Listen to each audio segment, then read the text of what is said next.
Hello again, everyone. Today we're on section 10.6.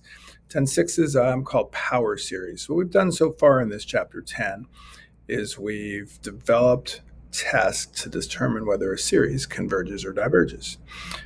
We just last section worked with negative terms as well as positive terms. We had been stuck with positive terms. So now we're going to kind of work our way. The rest of this chapter is into where are these series important? And it turns out they're very important in terms of generating formulas for functions. So we're going to introduce you to this idea of a power series today. What a power series is very simply, it's a series like we've had before. If you take any one of the series we've had before and then you tack on this power of x to it. So if you notice, here's this a sub n would be your series, your normal series. And then we're tacking on a power of x, but that power of x is going to increase each term, right? The first one would be 0, so there's no x, just the first term of the series. And the second one would be x to the first. There's your x squared all the way, x to the n, dot, dot, dot. So it's basically just taking this series and then tacking on this x's. It's going to allow us to build functions so we can then plug in numbers for x and evaluate things. Okay, so our job in this chapter, we're just going to give you a bunch of power series, and we're going to talk about what that x does to, what that x does to the fact that whether the series converges or diverges. So we have this pre-existing series. So if you think about this problem right here, we start with n over 5 to the n. So this would be like our series that we've dealt with before, right? N equals 0 to infinity. So our first term, you plug in 0, would actually get 0. 1/5. Yeah, I think I want, sorry about this one. I'm making a little mistake there. If we want 1/5 x, well, let's do this. I think we want to get rid of that one. Sorry about that, because when there's 0, there's no term there. So how about that? Now when you plug in the 1, we'll just plug in 1. Maybe we'll just do that. 1/5, yeah, there we go. So we're going to take this series and attach this x and see what happens to whether it converges or diverges. And it turns out it's actually, depending on what x is, may or may not change whether the original series would converge or diverge. So we could do a test for the n over 5 to the n, maybe we do a root test, maybe we do a ratio test. We'll get an idea of whether it converges or diverges, but then this x changes everything.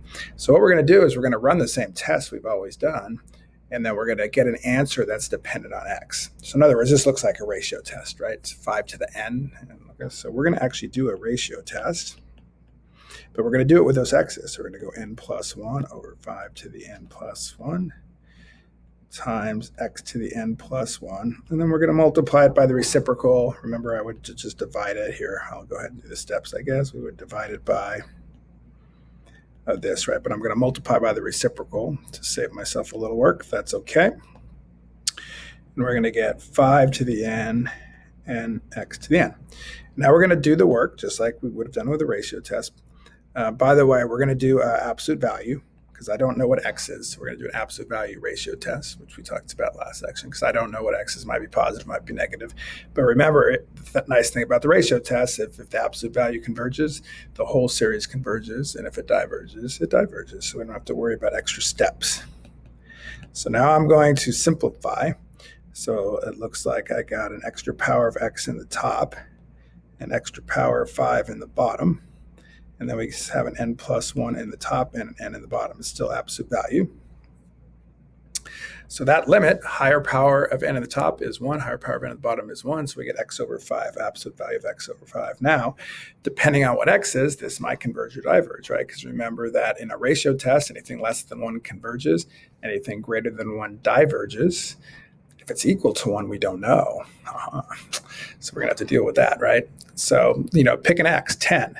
If x is 10, that's 2, it's going to diverge. Pick another x, 1. If x is 1, that's 1/5, it's going to converge. So what we're going to do is just make that less than 1, right? Because if it's less than 1, I know it's going to converge. What I'm trying to do is figure out when it's going to converge. Notice I'm trying to determine when it's going to converge, right? So that means x over 5 must be between -1 and 1. That means x must be between -5 and 5. So if it's between -5 and 5, it will converge. If it's outside of that region, bigger than 5, less than -5, it's going to diverge. We're trying to figure out when it's going to converge. The problem is if x is 5, it's 5 over 5, it's 1. The ratio test doesn't tell me anything. So what I have to do is this thing now called checking the endpoints.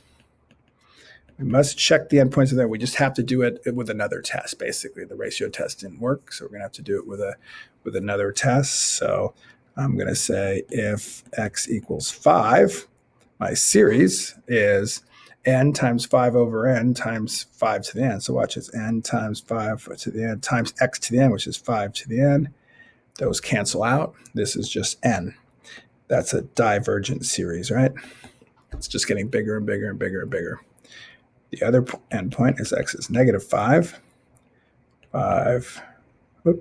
n, 5 to the n, and then now this is going to be -5 to the n. So what's going to happen is that -5 and the 5 are going to cancel, but I'm going to get a -1 to the n times n. Still diverges, right? So we're going to take a limit.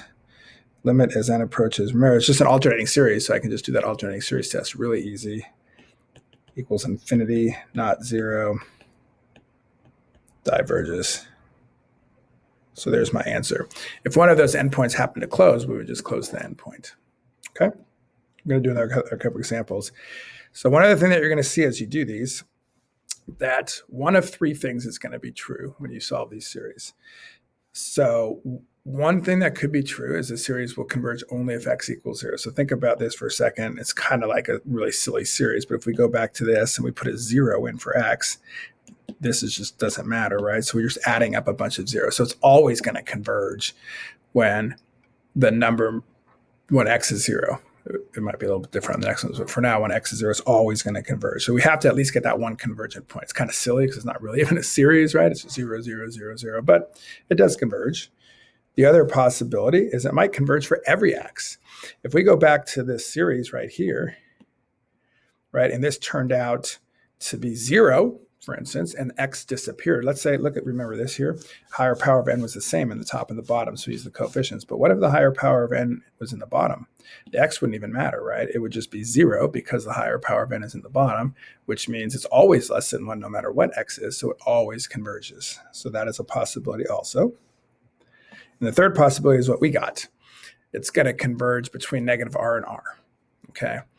We're going to check the endpoints. So what I did here is I put like the 4 possibilities kind of small. It might be open on both ends, open on one, closed on the other, closed on one, open on the other, or closed on both. We have to just check those endpoints, okay? This thing r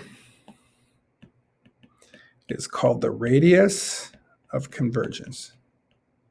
Sometimes in some of the problems, they just ask you to find the radius of convergence. Go back to this problem, the radius of convergence is 5. The radius of convergence would be 5 here, whether they were open or closed. So the nice thing is, if they just ask you for the radius of convergence, it means you don't have to check those endpoints. It saves you that last little check to save those endpoints. All right. I'm going to come back and do a couple more examples at the end because I know some of you don't need all the examples. So I'm going to just go to the next thing, and then we'll come back and just do the examples at the end in case you want to skip out of here a little early. Not all power series are centered at 0. Remember, it was going from -r to r, right? So it was centered at 0. So there are some power series that get centered around another number. We're just going to call it c. So we just get this x minus c. It's the same thing. It's going to look and feel the same. We're going to do exactly the same work. It's just not centered around 0. So I'm going to go really quick through this. Now the 3 cases are it will converge only when x is equal to c, because if x is c, we get that 0 again. We get those infinitely many zeros we're adding up. So that's one thing. Second thing is it might be always convergent. All right, always convergent. If your limit turned out to be 0, it's always less than 1 or something like that. It'd be -infinity, infinity. Or this time, it's centered around c. So you would go c plus r, c minus r. So let's say c was 2 and you went 2 to each side, you'd be 0 to 4. And then we'd have to check the endpoints, open, close, that sort of thing. Okay. So this next example, we're just going to flip-flop the c basically. So yeah, I guess I'll do this example first, and I'll just go back and do a couple more of the other one in case you want to see them. So I'm going to write this as a series because normally you see it as a series. So the lesson is over, by the way. Just examples at this point. So I'm not going to tell you anything new, I don't think. Let me just do a quick check on that. Yep, totally good. Okay. So this series would be -1 to the n. So it's already got an alternating piece in it. 1 over n plus 1, x minus 3 to the n. Okay. So we're going to do a ratio test, limit as n approaches infinity.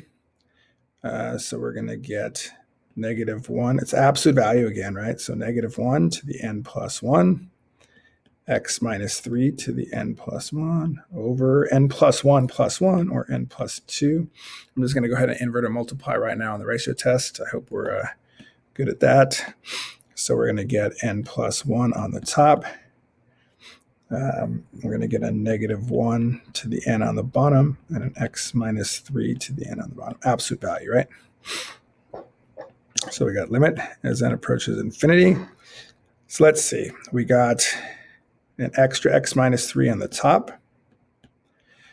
The -1 to the n, -1 to the n plus 1 is just going to be a -1 on the bottom. But since it's absolute value, I'm going to get to ignore that. So I'm just going to kind of let it go. N plus 1 over n plus 2. So in order for this thing to, so higher power of n in the top is 1, higher power of n in the bottom is 1, so the limit is x minus 3. In order for this thing to converge, x minus 3 must be between -1 and 1. Right? Remember, we did a ratio test. For a ratio test to converge, it's got to be less than 1, right? Or between -1 and 1 for absolute value. Add a 3 to both sides. 2 and 4. Notice we are centered at 3, okay, which is good. That's what we wanted to, right? And radius of convergence equaling 1. I still have to check the endpoints, unless they just said radius of convergence. If they just said find the radius of convergence, the answer is 1. Done. Now I got to check the endpoints, see what happens. So I got to check 2 and check 4. I put those back into my original equation. So when I check 2, I'm looking over here in my other sheet, sorry. -1 to the n over n plus 1. X is 2. This will be -1 to the n again, right? So we get -1 to the 2n, which is pretty important because -1 to the 2n is not alternating. If this was alternating, it would be just -1 to the n over n plus 1. It would converge because you would do the limit as n approaches infinity, and you would get 0 by the alternating series test. But because this is just 1, this is part of a harmonic. So it diverges. And then we check 4. We get -1 to the n plus 1. Now, that 4 is going to go 4 minus 3, so it's going to be 1 to the n, so that's just gone. So this was even. Sorry, I should have said that. Or I did say that. I should have wrote that. 1 over n plus 1, -1 to the n plus 1. So now it's an alternating series. So we do the alternating series test. Equals 0. So it converges by alternating series test. So we were at 2 and 4. It converges at 4, but doesn't converge at 2. So we usually use the notation, the bracket notation, right? So the interval notation, 2 to 4. So it converges. We're asking when it's convergent. Okay. I'm going to do just one more example. Got a little factorial in it here. Or maybe let's see, maybe I have 2 quick ones just to show you the other things that can happen. Maybe that's right here. We'll find out in a second. So here's the first one. Back to the original type of problem. So limit as n approaches infinity of n plus 1 factorial x to the n plus 1 over n factorial x to the n. It's not a fraction, so there's nothing to invert and multiply. Absolute value, because we don't know what x is. Limit as n approaches infinity, the extra n plus 1 on the top, extra x on the bottom. So notice this thing just getting bigger and bigger and bigger and bigger. That's infinity, okay, which is greater than 1. So by our ratio test, we would just say, hey, it diverges. Yeah, that's what we did in last chapter, which is kind of true. It does diverge, except for the one case. So we're going to say it only converges when x equals 0. Because remember, there's always that one time when it could converge.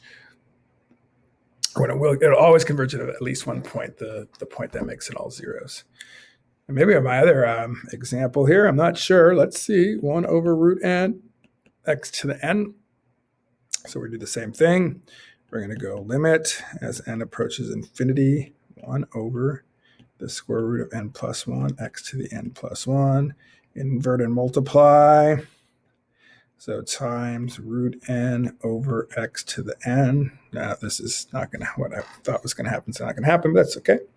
So we got extra x on the top, right? So we got x root n and root n plus 1. So higher power of n is the same on the top and the bottom.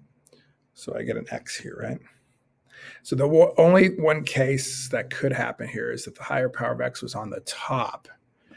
Remember, then I'd get on the bottom, then I would get 0, which means it would always converge, or negative infinity to infinity.